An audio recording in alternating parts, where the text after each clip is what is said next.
I am the Tofu Golem. Please enjoy the video. You have edit rights, so start by opening the Google form and switching to responses. You need owner or editor privileges to change stored answers. Once you're there, select the individual view. This immediately shows each submitted response in sequence.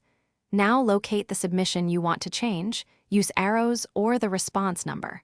Once found, you're ready to edit the values directly. This method edits the original response record, so results and summaries update automatically.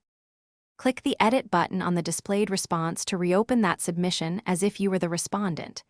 Change any field, replace text answers, switch multiple choice selections, update dates, or remove and re-add files where allowed.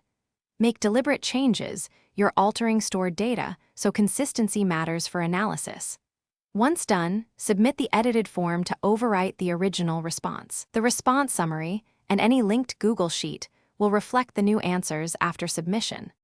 After resubmitting the edited response, verify that Counts and Charts update in the Responses tab and that the linked sheet shows the new row values. If something looks wrong, make sure you actually submitted the edit rather than closing the window. Unsaved edits won't apply. If edits fail or data is corrupted, use the linked Google Sheets revision history to restore prior values or re-edit the response again. One tip: keep a backup copy of the responses sheet before bulk changes. Thanks for watching. Consider subscribing if we helped you today.